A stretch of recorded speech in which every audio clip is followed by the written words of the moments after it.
Bicara tentang sukses, semua orang pasti bertanya-tanya apa sih yang membuat seseorang bisa sukses atau seseorang bisa gagal dalam hidupnya.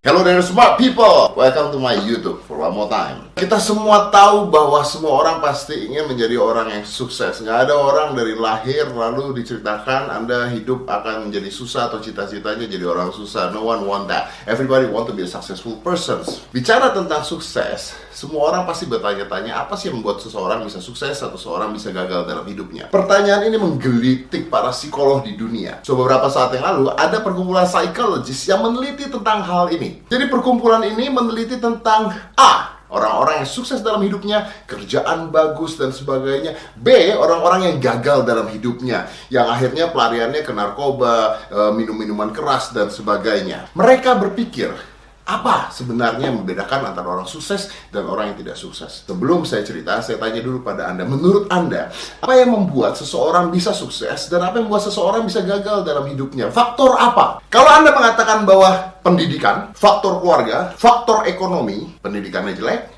susah sukses. Keluarganya mungkin tidak mendukung, susah sukses. Ekonominya tidak mendukung, susah sukses. Kalau Anda berpikir seperti itu, that's exactly apa yang dipikirkan oleh para psikologis tersebut. Jadi para psikolog tersebut juga memikirkan hal yang sama. Menurut mereka, yang membuat seseorang gagal dalam hidup atau membuat seseorang sukses dalam hidupnya adalah faktor-faktor seperti itu. Menurut mereka, sebelum mereka mengadakan penelitian. And then, penelitiannya dilakukan. Mereka mengumpulkan sekitar 30.000 orang, 15.000 orang-orang sukses dan 15.000 orang yang menurut mereka gagal dalam hidupnya. Dan mereka meriset orang-orang tersebut tanpa adanya bias. Hasilnya mengejutkan mereka. Ternyata yang sangat membedakan antara dua kelompok ini bukan pendidikan, bukan faktor keluarga, dan bukan faktor ekonomi. Orang yang gagal dalam hidupnya, pendidikan tinggi ternyata. Ada orang yang sukses, pendidikan rendah ternyata. Begitu juga dengan keluarga dan faktor ekonomi. Lalu apa hasilnya? Apa faktor yang benar-benar penting dalam kesuksesan mereka atau kegagalan mereka? Hasil risetnya adalah lingkungan. Yes,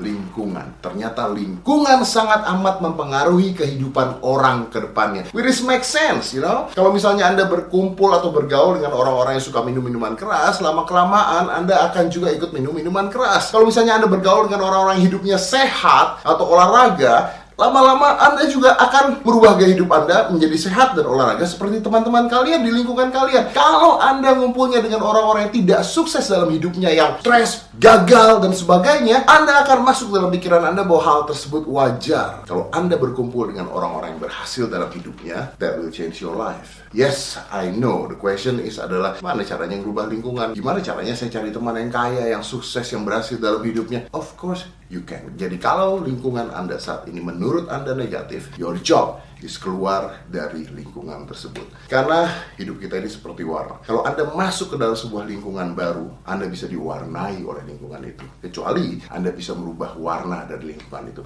So, that's the answer. Mulai sekarang, perhatikan benar-benar apa lingkungan Anda. If it's bad, leave. Got it? See you again.